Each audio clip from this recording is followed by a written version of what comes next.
বখা করআ কালামুল্লাহ বসন কদিমাস ই নইন। আল্লাহ বলেন আসমান জমিনের ক্ষমতা কার? ভালো করে বলেন। আর গণতন্ত্রের স্লোগান হলো সব ক্ষমতার মালিক জনগণ। বলো কিনা মহাদেবপুরের জাতি, সকল ক্ষমতাই যদি জনগণের হাতে থাকে, ভূমিকম্প ফিরাও না কেন? 14 গোষ্ঠী মিলে পারবা না। ভালো করে বুঝো। আল্লাহ বলেন আসমান জমিনের পাওয়ার আমার হাতে। আমি চাইলে কাউকে ছেলে দেই, কাউকে মেয়ে দেই, কাউকে দোনোটা দেই, কাউকে কোনোটাই দেই না। তুমি ট্যাবলেট খাইলে কি হবে? স্লোগান লেখছে ছেলে হোক মেয়ে হোক দুটোর বেশি নয়, একটা হলে ভালো হয়। আমি বলি আরো এক লাইন বাড়ায় লেখ, না হইলে আরো ভালো হয়। কোন রকম ধাক্কাইয়া মাক্কাইয়া কষ্ট করে একটা সন্তান পাইছো, মহামারী করোনা বা ডেঙ্গু অথবা ভূমিকম্পে মরলে এইবার তোর যথেষ্টর উপায় কি? আল্লাহ কার সব চালাকি বাদ দে, সন্তান দেওয়ার মালিক আল্লাহ। তোরা যেদিন চ্যালেঞ্জ দিয়েছ সন্তান দুটোর বেশি নয়, একটা হলে ভালো হয়, ওই দিন থেকে আমিও চাবি ঘুরাইয়া দিছি, একসাথে 4টা। কয় সন্তান? একসাথে 4 সন্তান। সন্তানও সুস্থ, মাও সুস্থ। বেঈমানেরা এই থিওরির প্রথমেই জন্ম নিয়ন্ত্রণের ট্যাবলেটের উদ্বোধন করছে নমরুদ্দা। কে? নমরুদ। সন্তান আসতে দিবে না, টার্গেট ইব্রাহিম। আল্লাহ কয় আমি যারে পাঠাবো কোনো ট্যাবলেটও ফিরাইতে পারবা না। ওয়ামাকারু ওয়ামাকারাল্লাহ ওয়াল্লাহু খায়রুল মাকিরিন।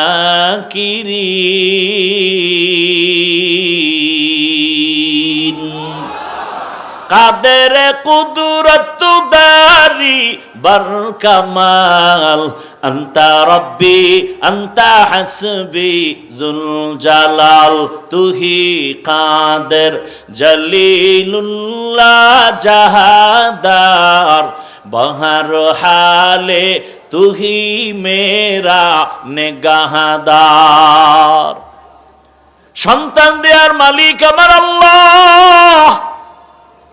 দুনিয়ার বেঈমানেরা নিয়ন্ত্রণের এই থিওরি দিয়ে কি কয় তা জানেন? খবর নাই তো। পাইছেন ট্যাবলেট আর খাইয়া লাইছেন। ওরা চায় কি জানেন?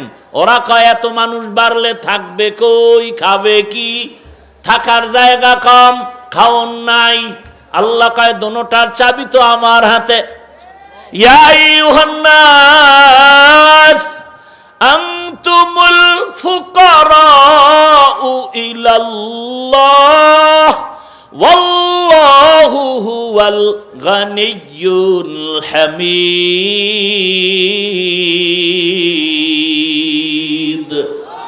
গরতাওয়াক্কুল মিকুনিহার সুবহ শাম মিরাসানাত রিজকে তু আজলা মাকাম জুজবা হাকচি জে মাখাজ ইনসোজা ফজলে উ আমস্তে দর জুমলা জাহা।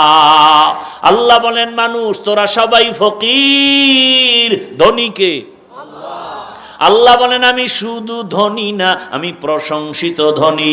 দুনিয়ার সব ধনীদের বদনাম আছে, আমি আল্লাহর ধনীর কোনো বদনাম নাই। দুনিয়ার ধনীদের বদনাম কেন? এরা সব হলো অভাবী। আর আমি আল্লাহ কেমন ধনী, আমার কোনো অভাব নাই। দুনিয়াতে যে যত বড় ধনী তার তত বড় অভাব। গরিবের কোনো অভাব নাই। ও মাছ নাই, গোশত নাই, তরকারি নাই, একটা কাঁচামরিচ দে, দিছে 3 প্লেট নাই। খাইয়া ট্যাবলেট নাই, না খাইয়া খাইয়া একটা টান মারছে, পুরা আমগো বরিশালের পারাবত 6 লঞ্চ চলতেছে, এমন নাকে টান মারছে মনে হয় বিমানের আওয়াজ ফেল। এমন ঘুম কিন্তু বড় লোক খানার টেবিলে 10 রকমের তরকারি, ভর্তা, মাছ, গোশত। ডাক্তার সেট সিগন্যাল লাগায় দিছে, রেড সিগন্যাল, খাবি না, খাইলেই মরবি। কথা কি করবো? কয় দেখবি আর জিব্বায় খালি বাড়ি মারবি, তোর কপালে খাওন নাই। ঠিক নি ভাইরা আমার? যে যত বড় ধনী সে তত বড় অভাবী। গরিব সমুদ্রের মাঝে গিয়া যদি ইলিশ মাছ ধইরা না দিত, বড় লোকের ঠোঁটের মধ্যে ইলিশ মাছ যাইত না। গরিবেরা যদি ধান কাটতে না যাইত, বড় লোকের কপালে ভাত নাই। এক সালাক কয় আমি তো রুটি খাই। রুটির গম কি তুই কাটনি? এটাও তো গরিব। গরিব যদি চাউলের ফ্যাক্টরিতে কাজ না করত, কোনদিন ধান থেকে চাউল বের করে বড় লোক খেতে পারত না। তাহলে সব সহযোগিতার মূলে আমার গরিব। বড় লোকের পেলে টাকায় দেয় গরিব, বাড়ি পরিষ্কার করে গরিব, বাথরুম পরিষ্কার করে গরিব, জুতা মুইসা দেয় গরিব। গরিবেরা যদি বড় লোকের কাজ না করে, ওর 10 তলা বিল্ডিংটা গরুর গোয়াল ঘর হয়ে যাবে। অথচ সেই বড় লোকেরা জুলুম করে বেশি গরিবের সাথে। ঠিক নি? মদিনার নবী বলেন আমি কত গরিব, আমি যদি দোয়া করতাম উহুদ পাহাড় স্বর্ণ হয়ে যাইত।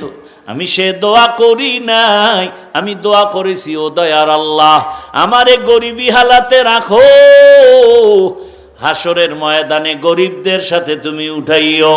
নবী বলেন গরিবেরা বড় লোকের টাকা আর বাড়ি দেখে আফসোস করিস না, কিয়ামতের ময়দানে ওই বাড়িওয়ালা গাড়িওয়ালা বড় লোকের 500 বছর আগে জান্নাতে যাবি।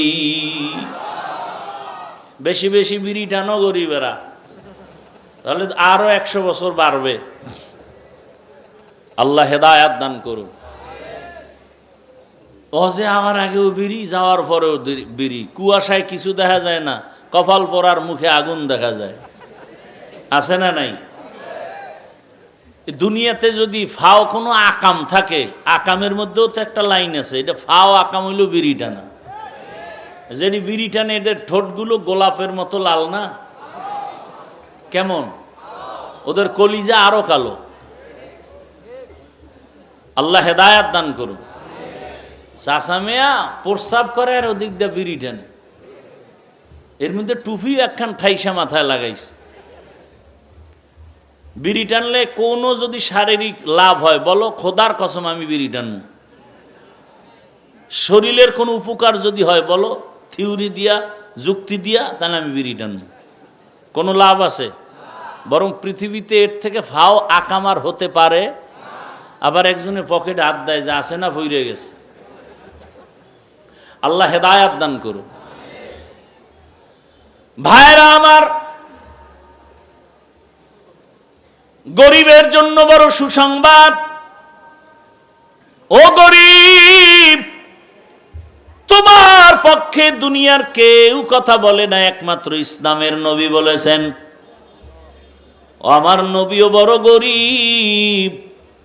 ওই ইসলামের লাইনে চলো, দেখবা আসমান থেকে কুদরতের খানা সাহায্য চলে আসবে। বড় লোকের দিকে তাকাইয়া আফসুস করবা না, আল্লাহর মোহাব্বত নিয়ে চলো।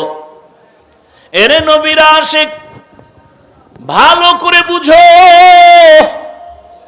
মানুষ হইয়া মরিও, টাকায় মানুষ বানায় না, ক্ষমতায় মানুষ বানায় না। এই যে ময়দানে আমরা যারা বসে আছি, সবাই আমরা মানুষ, তবে এই মানুষ হিসাবে জান্নাত পাওয়া যাবে না। আল্লাহর কাছে একদল মানুষ জান্নাত পাবে, তারা এই বংশগত মানুষ না। জমিনের মধ্যে একদল মানুষ শুধু জান্নাত পাবে, তারা বংশগত পরিচয়ে মানুষ জান্নাত পাবে না। কারণ আদম নবীর বংশের পরিচয় আমরা মানুষ, আদম নবীর বংশের পরিচয়ে হিন্দুরাও মানুষ, খ্রিস্টানেরাও মানুষ।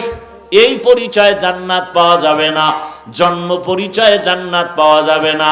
আমার দাদা মুসলমান, আমার বাবা মুসলমান, তার সূত্র জন্মে আমি মুসলমান, এই পরিচয়ে জান্নাত পাওয়া যাবে না। আল্লাহর কাছে একদল মানুষ জান্নাত পাবে, এরা বংশের মানুষ না, জন্মগত মানুষ না, এই মানুষ হলো একমাত্র গুণের মানুষ। কিসের মানুষ? গুণের মানুষ কাকে বলে বুঝো। গুণের মানুষের পরিচয় দিয়া আল্লাহ তাআলা বলেন, আর রহমান আল্লামাল কুরআন খালাকাল ইনসান। রহমান হলেন তিনি, কোরআন শিখাইলেন যিনি। রহমান হলেন তিনি, মানুষ সৃষ্টি করেছেন যিনি। ও দয়ার মালিক, উল্টা বললেন কেন? আগে কোরআন শিখাইছেন, পরে মানুষ বানাইছেন, এমন উল্টা কেন? আমরা দুনিয়াতে আসছি, আগে বড় হইয়া কোরআন শিখছি, অর্থাৎ আমাদের সৃষ্টি আগে, শিক্ষা পরে। আল্লাহ কয় না না, আল্লামাল কোরআন খালাকাল ইনসান, আমি আগে কোরআন শিখাইছি, তারপরে মানুষ সৃষ্টি করেছি। বাস্তবতাই আল্লাহ উল্টা বলেছেন। ও দয়ার আল্লাহ, উল্টা কেন বলেছেন? মুফাসসিরিনে কেরাম বলেন, আল্লাহর কথা ঠিকই আছে, তোমার আমার মেমোরির জিবি বড় দুর্বল। মেমোরির জিবি কি? আমগো দেশে বুদ্ধিজীবী আছে না নাই? তোমার জিবি কত? 1 জিবি না 2 জিবি না 4 জিবি? কয় একজন কয় আমার 1 জিবি, মাঝে মাঝে হ্যাং হয়ে গেলে আলেমরে গালি দেই। ভালো করে বুঝো, আল্লাহ তাআলা বুঝাইলেন, আল্লাহ ঠিকই বলেছেন, ফাইলুল হাকিম লা ইয়াখলু আনিল হিকমাহ। হাকিমের কোনো কাজ হিকমত থেকে খালি না, জ্ঞানীদের কাজ জ্ঞান থেকে শূন্য না। আল্লাহ বলেন, আমি আগে কোরআন শিখাইছি, পরে মানুষ বানাইছি। এই কথা আল্লাহ বুঝায় বললেন, জন্মগত মানুষ আমি জান্নাতে নিব না, বংশগত পরিচয়ে মানুষ জান্নাতে যাবে না, গুণের মানুষ জান্নাতে যাবে। ভালো করে বুঝেন, গুণের মানুষ কাকে বলে। গুণের মানুষ বুঝার আগে একটা মূলনীতি মনে রাখতে হবে। দুনিয়াতে যত বস্তু বানানোওয়ালারা বানায়, একটা কাজের জন্য বানায়। বস্তুটার কাজ হলো বস্তুটার গুণ।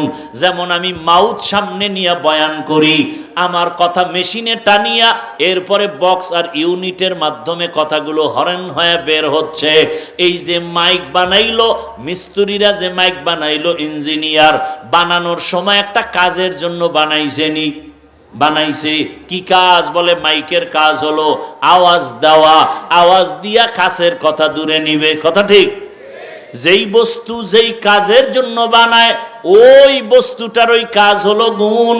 মাইকওয়ালা মাইক বানাইছে আওয়াজ দেওয়ার জন্য, আওয়াজ দেওয়া মাইকের গুণ।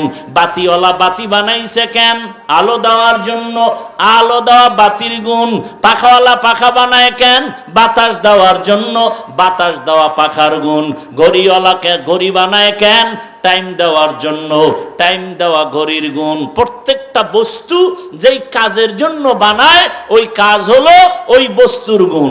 মাইক যদি আওয়াজ না দেয়, সবাই বলবে এর মাইক ভেঙ্গে ফেলে, এটা গুণের মাইক না।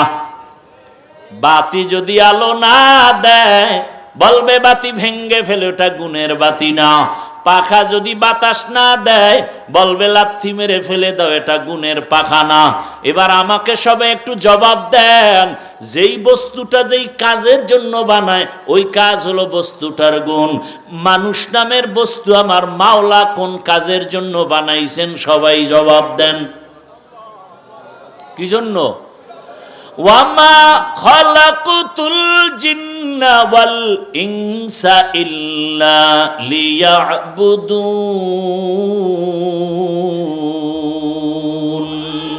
মা খালাকুতুল জিন্না ওয়াল ইনসি বাখা, জুজ ইবাদাত নিস্তে মাকসুদাত জাহা।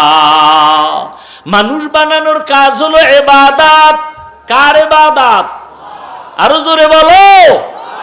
ইবাদত মানে মসজিদে গিয়ে তাসবিহ টানো, জিকির করো না। তুমি জীবনে ব্যবসা করো ইবাদত, কান্না করো ইবাদত, চাকরি করো ইবাদত, লেখাপড়া করো ইবাদত, তুমি ঘুমাইবা ইবাদত, তুমি বাজারে যাও ইবাদত, তুমি দোকানদারি করবা ইবাদত। তবে এগুলো বিনা শর্তে না, দুইটা শর্তের বিনিময়ে। এক নাম্বার শর্ত রেজা বিল কাজা, দুই নাম্বার শর্ত তরিকায়ে রাসূল। আমি জীবনে যা করব, যা বলবো, সব আমার ইবাদত, সব হতে হবে আমার আল্লাহকে খুশি করার জন্য, আর সব হবে মদিনাওয়ালা নবীর আদর্শ অনুযায়ী। নবীর আদর্শ মেনে বাজারে যাও ইবাদত, নবীর আদর্শ মেনে ঘুমাও ইবাদত।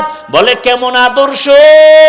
কয় তুমি নবীর আদর্শে ওযু করে ঘুমাও, এশার নামাজ পড়ে ঘুমাও, ঘুম থেকে উঠিয়া যদি আবার ফজরের নামাজ আদায় করো। মদিনার নবী বলেন ঘুমের সময়টাও নেকের পাল্লায় ওজন হবে। নবীর আদর্শে বাথরুমে যাও ইবাদত। নবীর আদর্শে বাথরুমে যাওয়ার মানে তুমি বাম পা দিয়া ঢুকো, ডান পা দিয়া বের হও, খালি পায়ে খালি মাথায় বাথরুমে যাইও না, ইবাদত হয়ে যাবে। এই যে স্টেজের টেবিলে পানি, এই পানিটা সবার প্রয়োজন আছে না নাই? আপনিও পানি পান করেন, আমিও পানি পান করি, তবে ব্যবধানটা কি? ইবাদত বানায় করেন।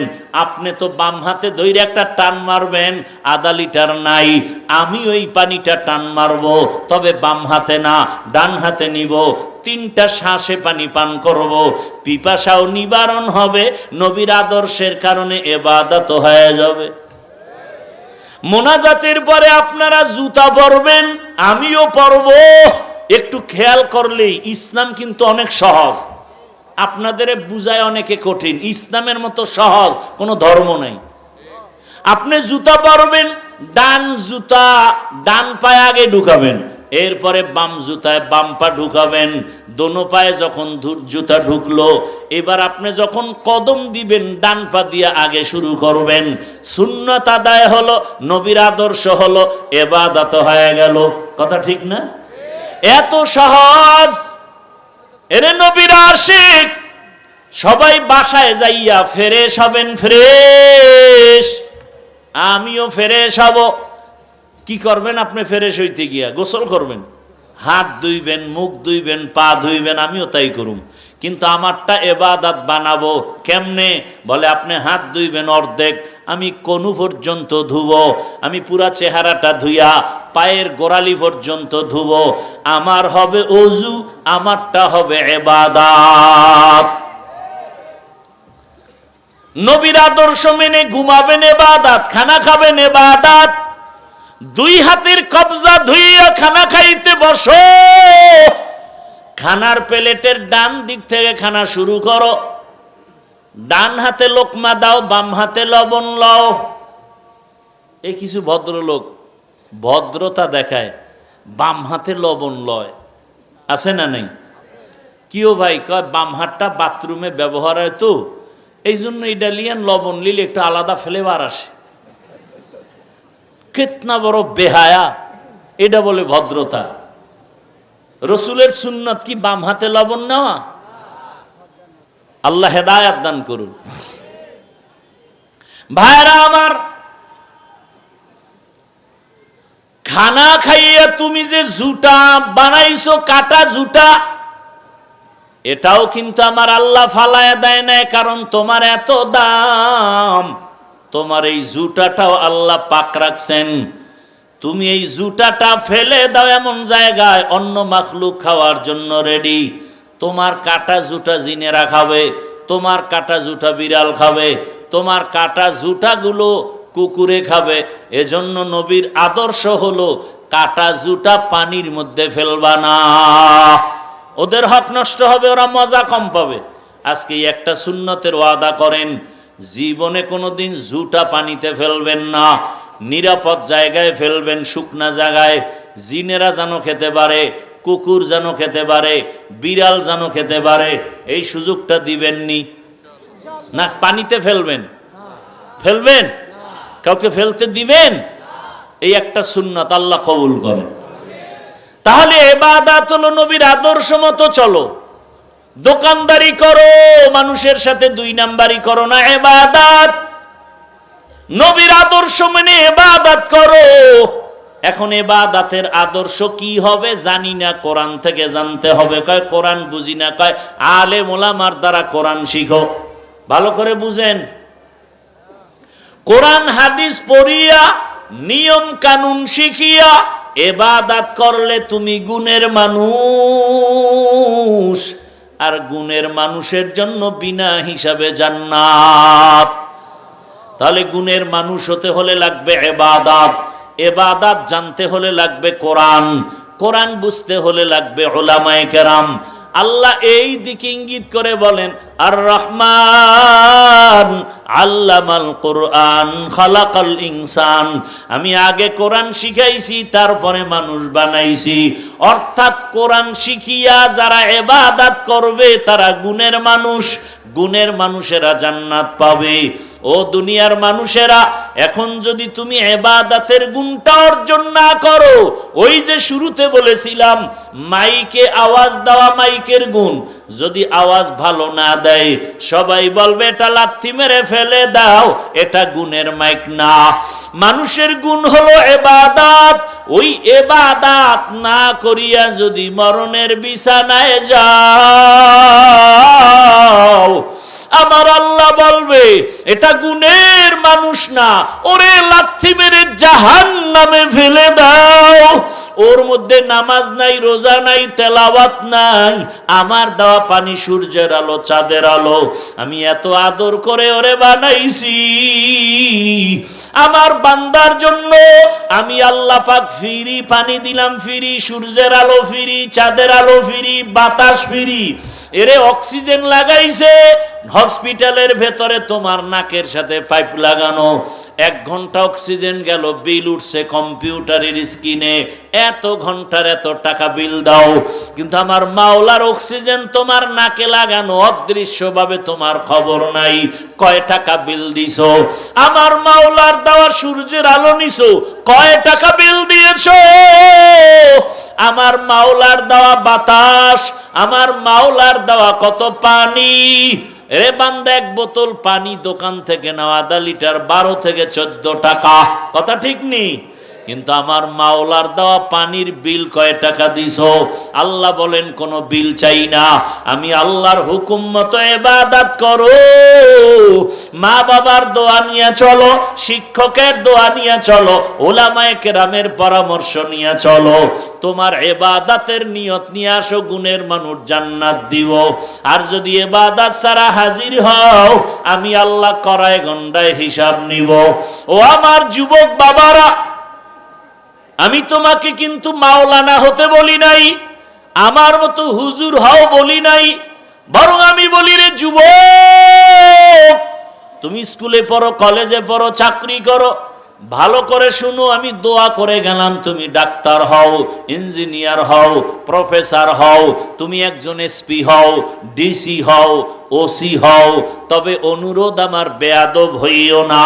তোমার আচরণে যেন মা বাবা কষ্ট না পায়, তোমার আচরণে আলেম কষ্ট না পায়, তোমার ব্যবহারে কোনো শিক্ষক যেন কষ্ট না পায়।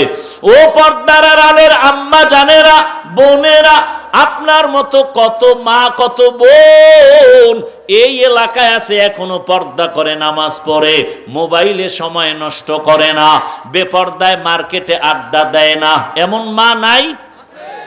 মেরে আম্মা জান, প্রায় 24টা ছেলে এই স্টেজে আপনাদের এই মাদ্রাসা থেকে হাফেজে কোরআন পাগড়ি নিল।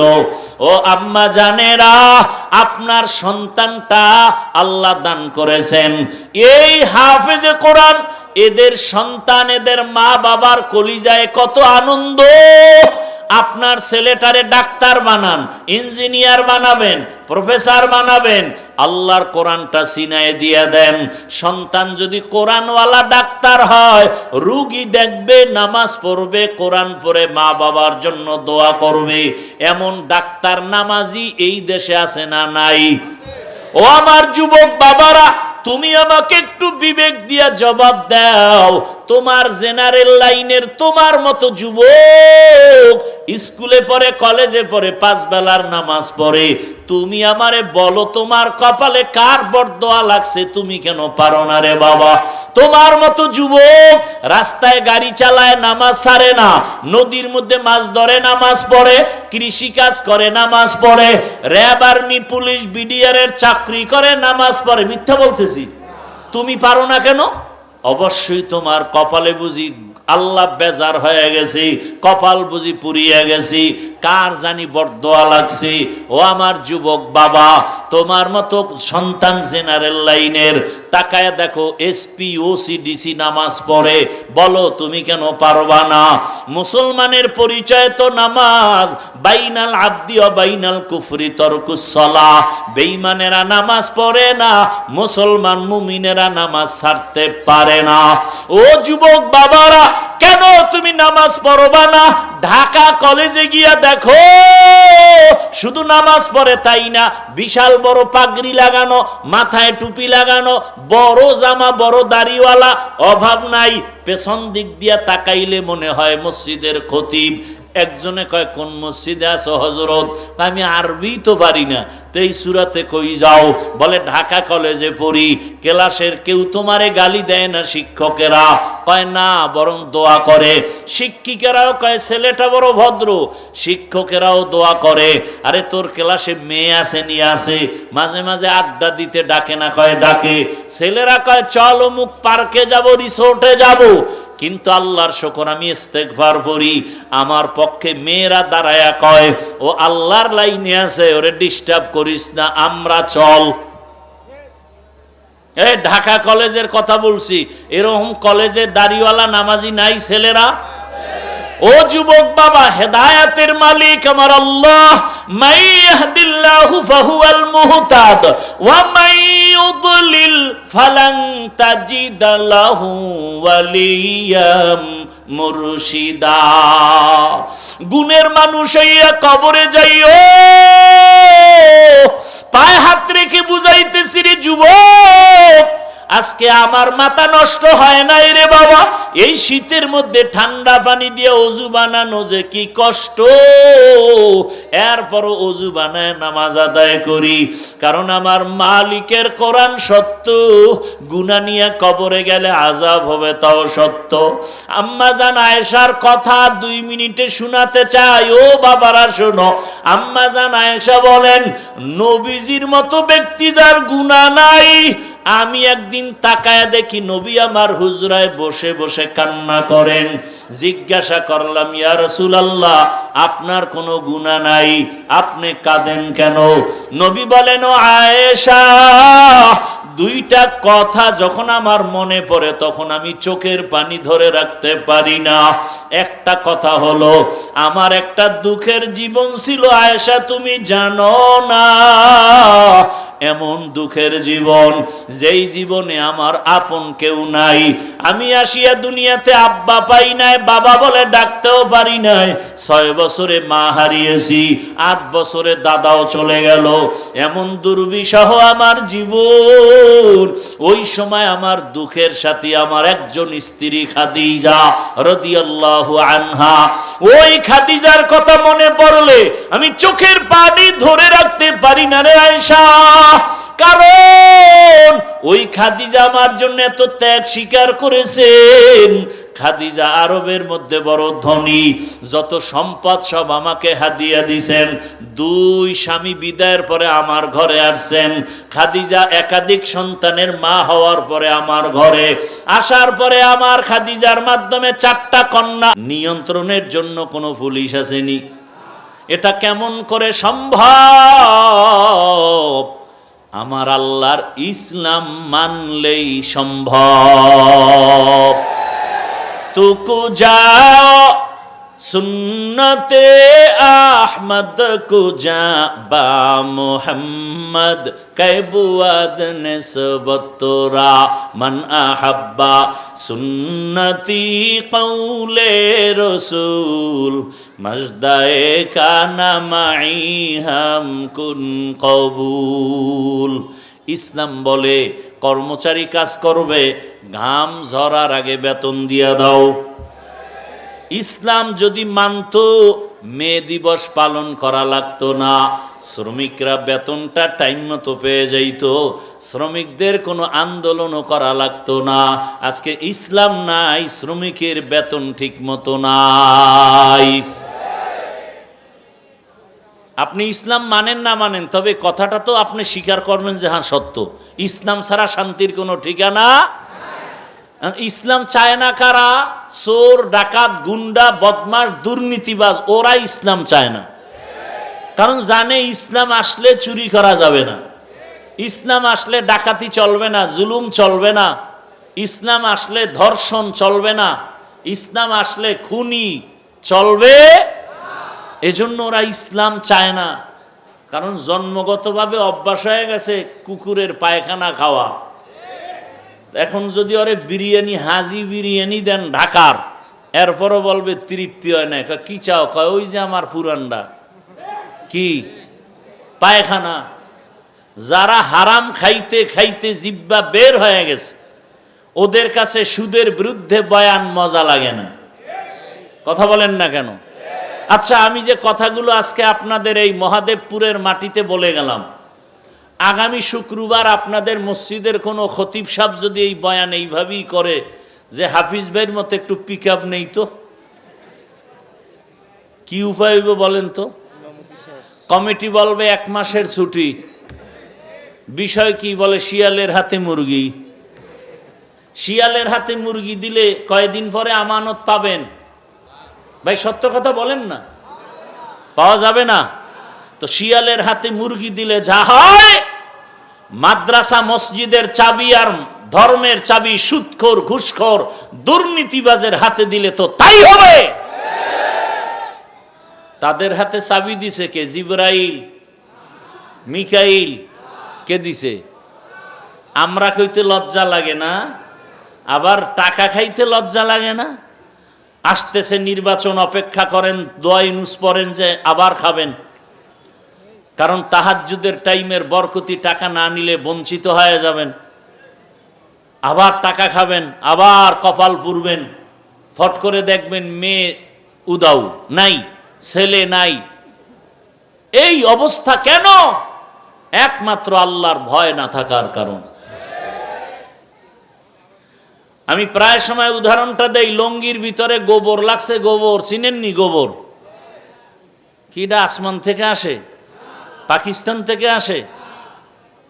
আচ্ছা, গোবর যদি কাপড়ে লাগে, পাক না না পাক? সত্য কথা সবাই বলেন। এখন এটা পাক করতে কি লাগবে?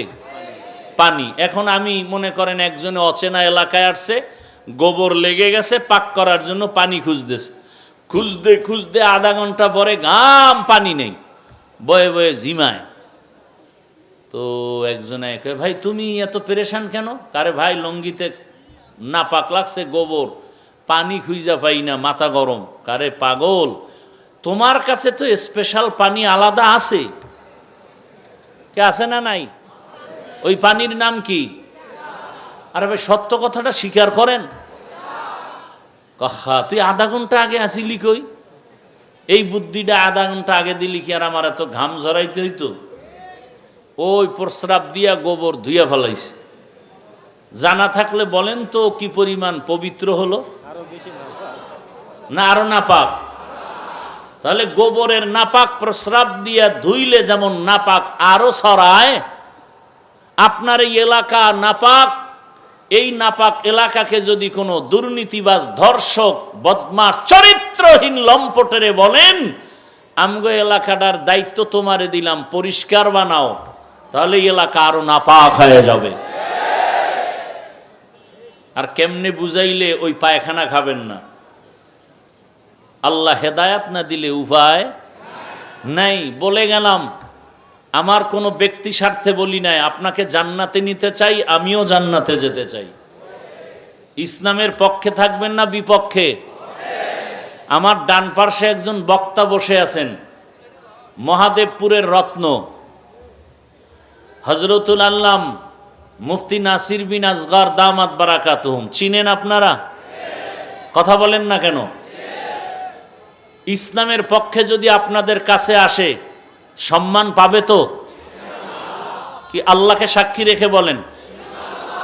নাসির বিন আসগর আমাদের ফ্যাক্ট না, আমাদের ফ্যাক্ট ইসলাম। ইসলাম নিয়ে যে আসবে তাকে বুকে আলিঙ্গন করব, রাজি আছেন? কারা কারা রাজি? হাত উঠান। নারায়ে তাকবীর। আল্লাহ কবুল করেন। আমি কি কোনো দলের পক্ষে বলছি না ইসলামের পক্ষে? হ্যাঁ, বুঝতে ভুল করবেন না। আল্লাহ সবাইকে বুঝার তৌফিক দান করেন। ইসলামের পক্ষে যে আসবে তাকে আমরা বুকে আলিঙ্গন করব, আল্লাহ কবুল করেন। রাগ করেন নাই তো? যে আয়াত পড়ছি, হাদিস পড়ছি, তরজমাটা বলে নেই। আর রহমান আল্লামাল কুরআন খালাকাল ইনসান আল্লামাহুল বায়ান। আমগো কপাল এত খারাপ যে অন্যায় করি করি তো করি, কেউ যদি একটু সতর্ক করে নিজে অনুতপ্ত হই না, বরং তার বিরুদ্ধে আরো গরম হয়ে যায় যে আমারে বলল কেন। আফসোস, বড় আফসোস। আল্লাহ আমার সব ভাই বোন, যুবক বৃদ্ধ সবাইকে হেদায়াতের দৌলত দান করেন। আল্লাহ বলেন রহমান হলেন তিনি, কোরআন শিক্ষা দিলেন যিনি, খালাকাল ইনসান রহমান হলেন তিনি, মানুষ সৃষ্টি করলেন যিনি, আল্লামাহুল বায়ান রহমান হলেন তিনি, বয়ান শিক্ষা দিলেন যিনি। রহমতের নবী বলেন মান তাশাব্বাহা বিকৌমিন ফাহুয়া মিনহুম। যেই ব্যক্তিরা যেই দলের সাথে মোহাব্বত রাখবে, সম্পর্ক রাখবে, কিয়ামতের ময়দানে কিয়ামতের দিন তাদের সাথেই উঠবে, তাদের নেতাদের সাথে উঠবে। আপনার সম্পর্ক আর ভালোবাসা যদি আব্রাহাম লিঙ্কনের সাথে থাকে, কিয়ামতের ময়দানে গণতন্ত্রের গডফাদার আব্রাহাম লিঙ্কনের সাথে আসর হবে। আপনার ভালোবাসা মোহাব্বত যদি মাও সেতুনের আদর্শের সাথে থাকে, লেনিনের আদর্শের সাথে থাকে, কার্ল মার্ক্সের আদর্শের সাথে থাকে, হাসরের ময়দানে আপনার তার সাথে হাসর হবে। আর আপনার সম্পর্ক যদি কোরআনের সাথে থাকে, রসুলের আদর্শের সাথে থাকে, ওলামায়ে কেরামের সাথে থাকে, কিয়ামতের ময়দানে রহমতের নবীর দলে আপনি উঠতে পারবেন। তাহলে আমরা কার দলে কিয়ামতে উঠতে চাই? ইসলামের দলে, রসুলের দলে। আল্লাহ কবুল করেন। আল্লাহ তাআলা বলেন এজন্য দুনিয়াতে সম্পর্কটা ওইভাবে তৈরি করে নাও, সম্পর্কের কারণে যেন বিপদে পড়তে না হয়। সাবধান। এই যে মহামারী করোনা গেল, চোখে আঙ্গুল দিয়া দেখাইতেছি, এরপরও যদি সোজা না হন। মহামারী করোনা, স্কুল বন্ধ, কলেজ বন্ধ, চাকরি বন্ধ, ব্যবসা বন্ধ, ফ্যাক্টরি বন্ধ, গাড়ি বন্ধ, সব বন্ধ, কিন্তু ওলামায়ে কেরামের একটা মার্কাজ মাদ্রাসা বন্ধ হয় নাই। সত্য কথা স্বীকার করেন তো? মানেন আর না মানেন, সাপোর্ট দেন যে হ্যাঁ এটা সত্য। মহামারী করোনায় ছেলে মাস্ক লাগাইছে, বাবার করোনা কাছে যায় না, মরার ভয়। এক পর্যায়ে বাবা লাশ হয়ে গেছেন, সন্তান কাছে যায় না, মাস্ক লাগাই আছে, লাশের কাছেও যায় না। ইতিহাস ভুলে গেলে হবে না। ওই করোনার সময় আমার দেশের কিছু পুলিশ ভাই আর সিংহবাগ টুপিওয়ালা উলামায়ে কেরাম ওই করোনার লাশগুলো কাঁধে নিলেন, গোসল করালেন, কাফন পরালেন, জানাজা দিয়া কবরে রাখলেন। এত লাশ উলামায়ে কেরাম নিজের হাতে কাঁধে নিয়ে লাশ দাফন করেছেন। একজন হুজুরেও করোনায় মরে নাই। এরপরও বলবেন হুজুরেরা খারাপ। আচ্ছা, আর একটা উদাহরণ দিই, 1 মিনিট। আপনারা জানেন সরকারি চাকরি যারা করেন, বেসরকারি চাকরি করেন, প্রতিদিনের ডিউটি 8 ঘন্টা। কয় ঘন্টা? নিম্নে বেতন 20,000, টেবিলের নিচে আছে আরো কত মুক্তার দানা, ওইটা ধরতে পারলেই সে আঙ্গুল ফুলে কলা গাছ। রাতারাতি 10 তলা বিল্ডিং, আবার রাতারাতি বিল্ডিং থুইয়া জঙ্গলে দৌড়ায়। কারণ হারামে আরাম নাই। ওই 10 তলার বাহাদুরি করে লাভ নাই যদি বিল্ডিং থুইয়া পালানো লাগে। ওই ব্যাংকের টাকার বাহাদুরি করে লাভ নাই, যেই ব্যাংকের টাকা উঠানের চেক নাই। অতএব এর থেকে রিক্সা চালায় খাওয়া অনেক ভালো। ভালো করে বুঝেন, সরকারি চাকরি করে, ডিউটি 8 ঘন্টা, বেতন নিম্নে 20,000, আরো কত ডানে বামে অভাব নাই। সত্য কথা স্বীকার করেন। ও মহাদেবপুরের মুসলমান মা বোনেরা, যুবক বাবারা, বৃদ্ধ বাবাজিরা, আপনাদের এই অঞ্চলগুলোতে মসজিদে যারা ইমামতি করেন, ওই হুজুরদের ডিউটি কয় ঘন্টা? এখন বলেন না কেন? 24 ঘন্টা। বেতন দেন কত? হ্যাঁ, সেদিন এক জায়গায় শুনি 5 ওয়াক্ত ইমামের দেয় 1,500, খতিব সাহেবের দেয় 2,500। টেবিলের তলে আছে কিছু? কিছু নাই, পানির খালি বোতল, আর কিচ্ছু নেই। কিন্তু আমাকে একটু বিবেক দিয়া বলেন, 24টা ঘন্টা ডিউটি করে 5,000 টাকা বেতন, তাও মাসে মাসে নাই। সভাপতি দেয় মাসে 100, সেক্রেটারি সাহেব আরো ধনী, সে বেশি দেওয়ার কথা, সে দেয় কত? কয় 50। কেন তুমি সভাপতির থেকে বেশি দাও না কেন? তুমি ধনী। সভাপতির থেকে বেশি দিতে গেলে বেয়াদবি হবে, কারণ আমার পদ তো ছোট। মাসে মাসে দেয় না, তাও ইমাম সাহেবরে রাখে রিমান্ডের ভেতরে। জহুরের নামাজে নাই, আসরের সময় রিক্সাওয়ালা কয়, এই হুজুর গেছিলেন কই? কে তুমি? আমি রিক্সা চালাই। তোমার তো এত পাওয়ার কেন? কয় 5 টাকা মাসে বেতন দেই, সেই পাওয়ার। এমন বেয়াদব আছে না নেই?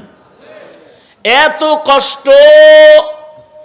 এরপরে আবার হুজুরের ঘরে খানেওয়ালা লোকের সংখ্যা কম না বেশি? বলে না। আপনার ঘরের থেকে হুজুরের ঘরে খাওয়ার পেটওয়ালা বেশি, কারণ আপনি ট্যাবলেট খাইয়া সংখ্যা কমাইছেন।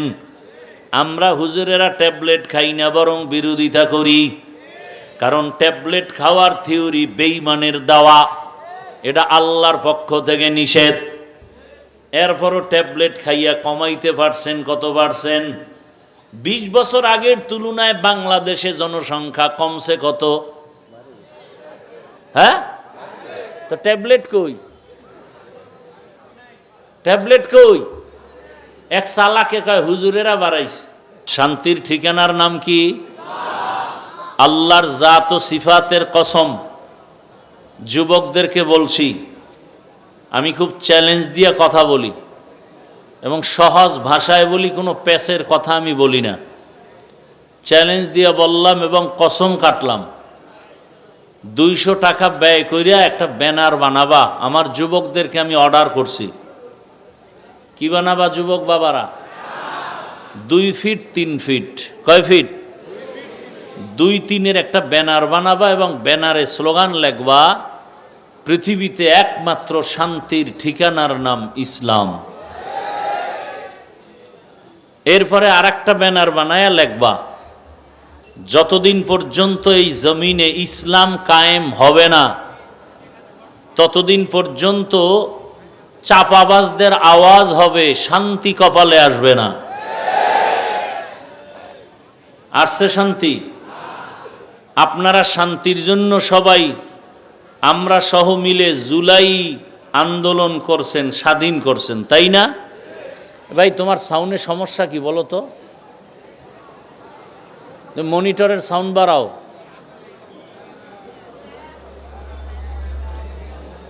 সাউন্ড বাড়াইলে নয়েজ আসবে কেন?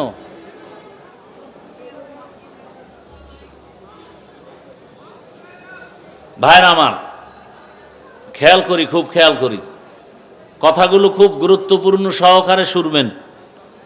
আমি কি কথা কোনো দলের পক্ষে বিপক্ষে বলতেছি? আমার টোটাল বয়ান হবে ইসলামকে ঠিক রেখে। আমার জীবনের মূল ইসলাম, আমার জীবনের মূল কোরআন হাদিস, আল্লাহ এবং রসুল। আপনাদেরও মূল কি এটা?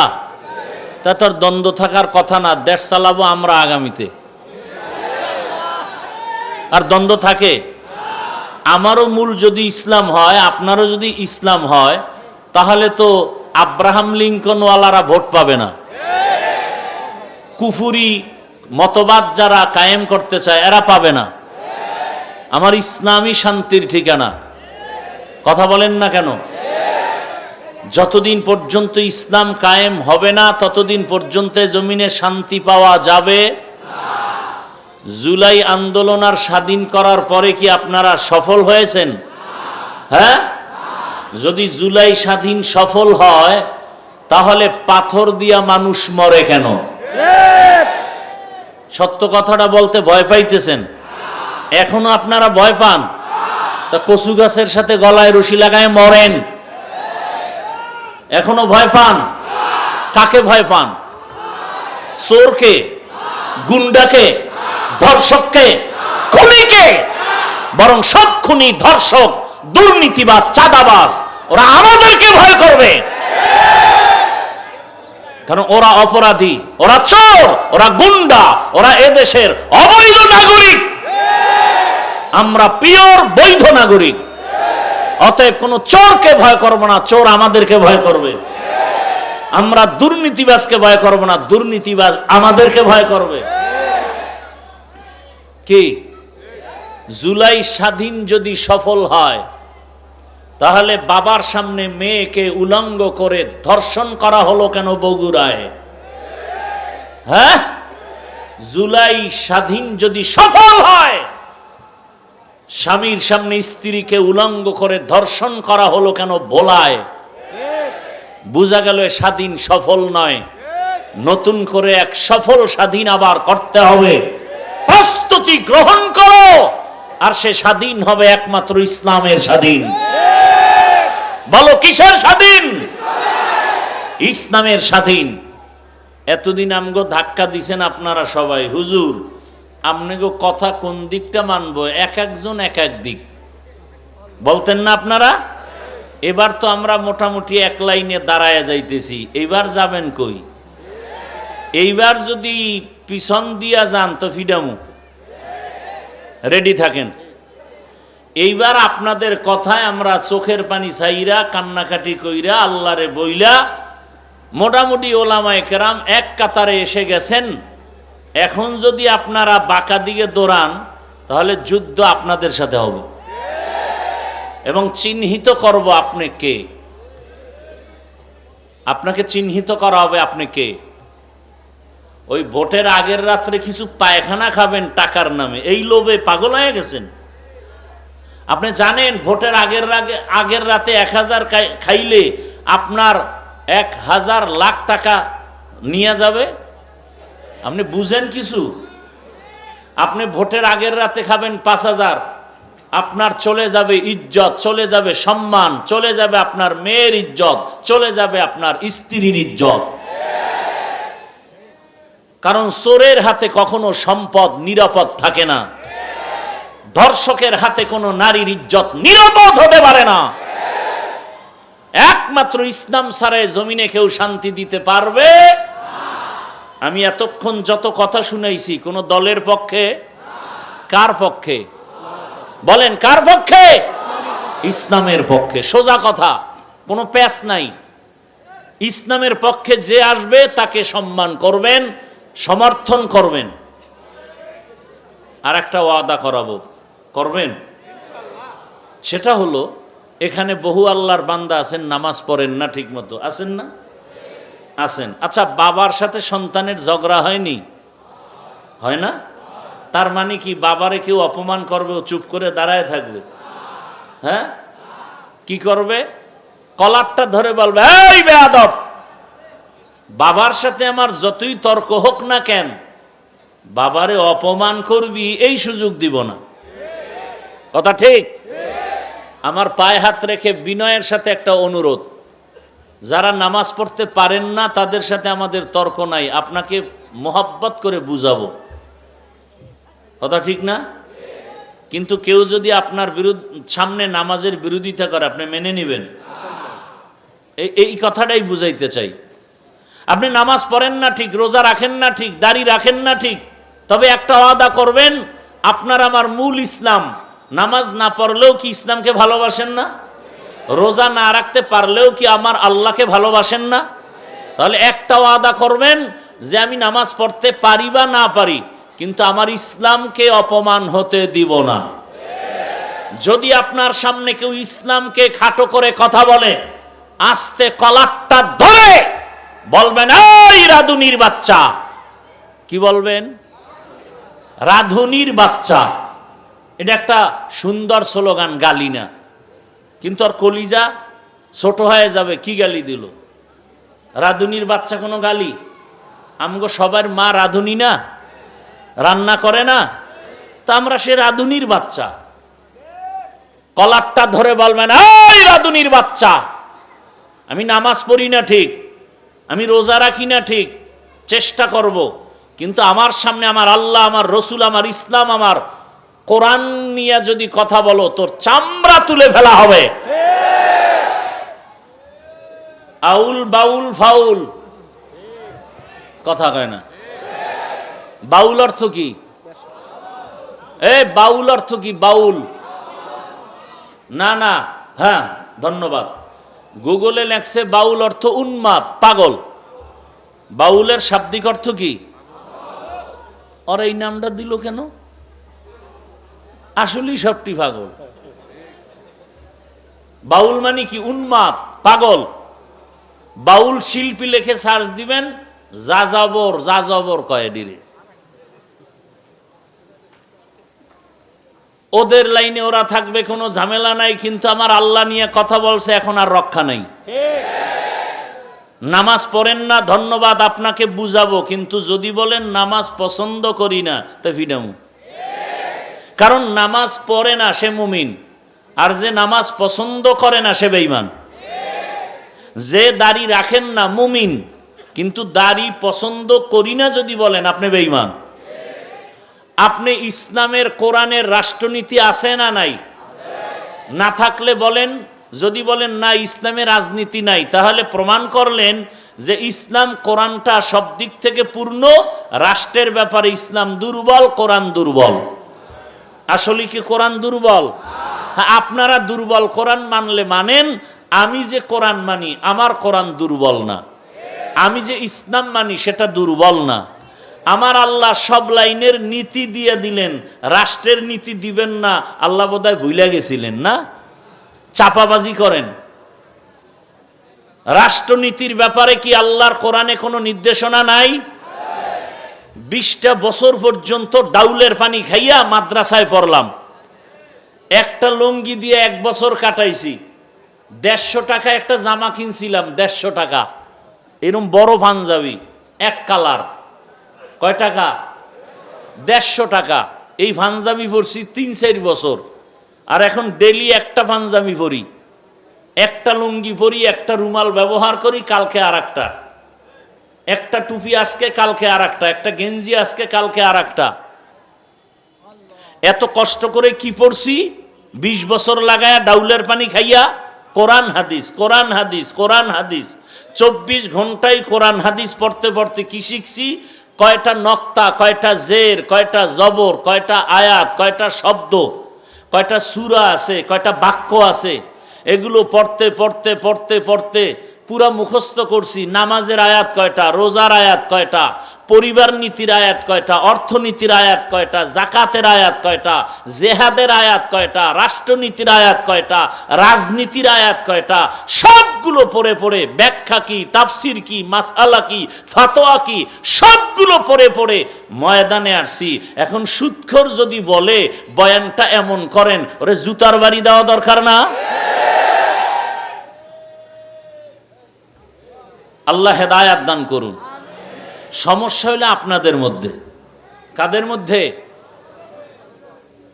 কোরআন হাদিস শিখলাম আলেম ওলামা থেকে, কালেমা শিখলাম আলেম থেকে, রোজা শিখলাম আলেম থেকে, সেই আলেমের সামনে যদি কেউ বেয়াদবি করে, আপনারা বয়া বয়া মোয়া চা বানার মজা নেন।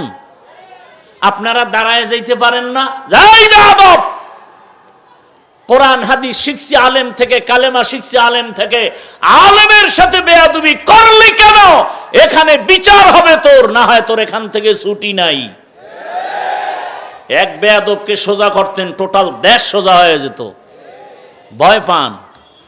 পাইবেন না। ওর টাকা খাইছেন না, পায়খানা খাইছেন না, ভোটের আগের রাত্রে তো ভয় পাবেনি।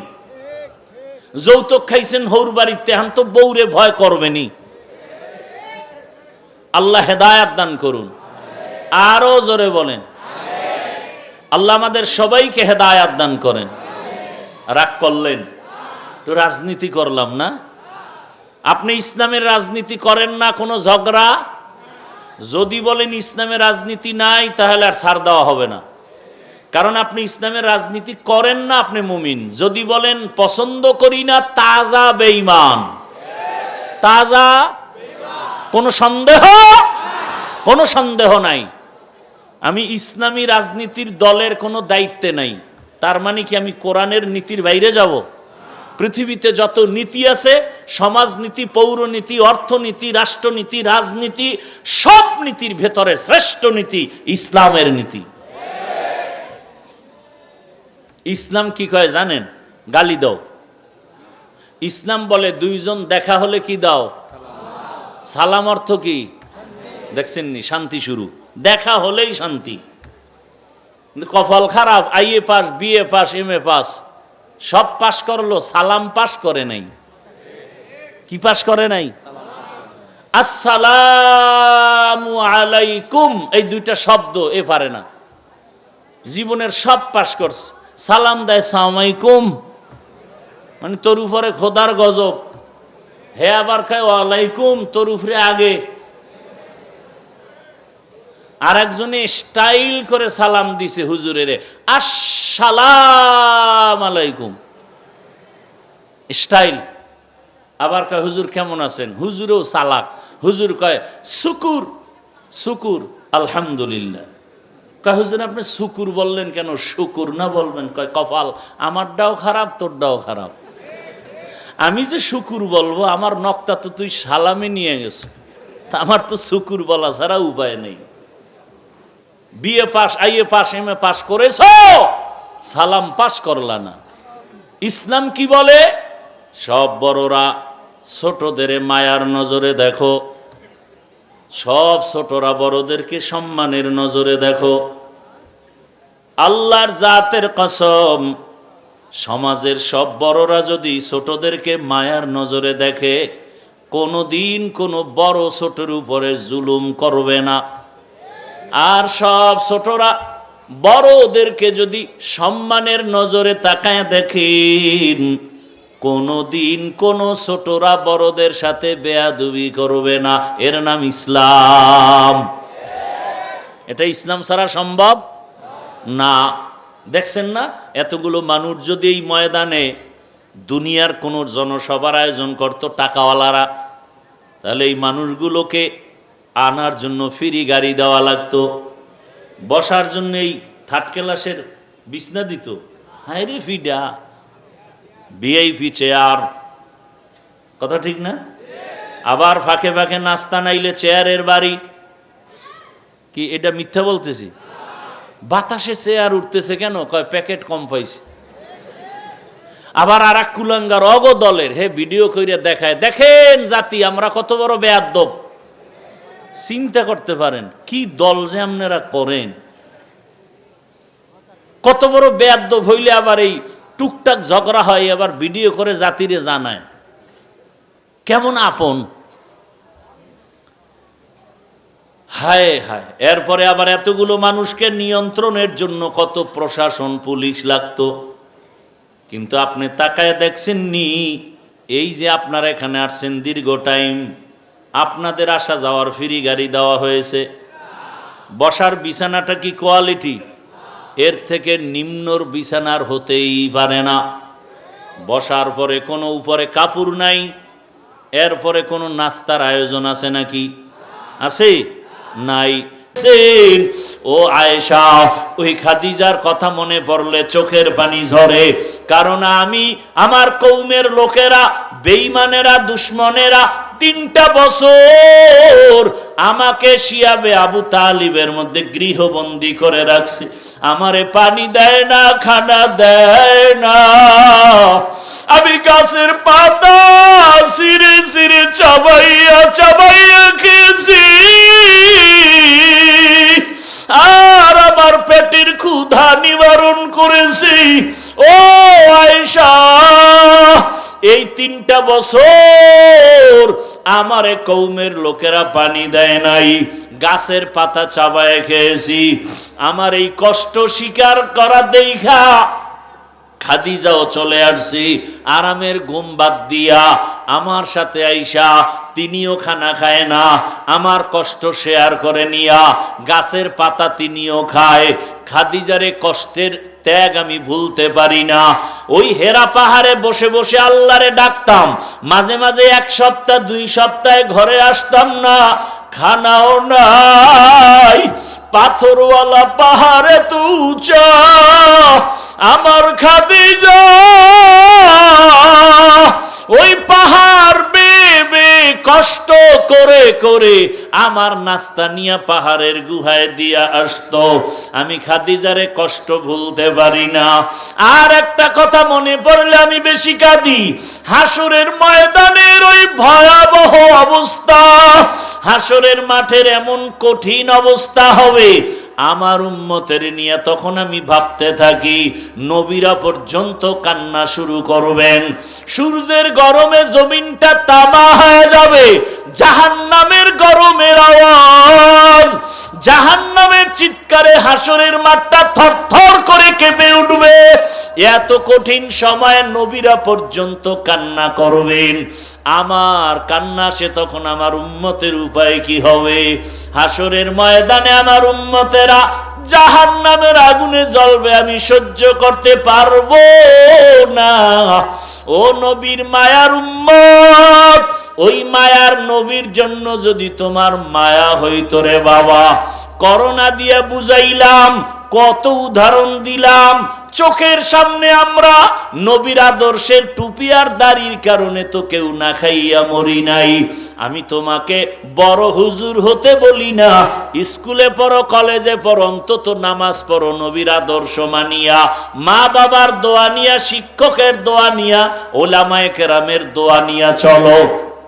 জীবনে আর নামাজ ছাড়বা না। আল্লাহকে মনে মনে বলো, হে আল্লাহ, জীবনে তো মনের আশা পূরণ করতে গিয়া দাড়ি কম কাটি নাই, নামাজ কম ছাড়ি নাই, বেপরদায় কম চলি নাই, পার্কে পার্কে কম দৌড়াই নাই, রাতের বেলা মোবাইলে গুনাহ কম করি নাই। ও আল্লাহ, আজকে থেকে তওবা করতেছি, আর গুনাহ করব না, নামাজ ছাড়বো না, দাড়ি কাটবো না, বেপরদায় চলবো না, মা বাবার সাথে বেয়াদবি করব না। মা বাবার দোয়া নিয়া, শিক্ষকের দোয়া নিয়া, উলামায়ে কেরামের দোয়া পরামর্শ নিয়া ইসলামের পথে নবীর আদর্শ মেনে চলবো।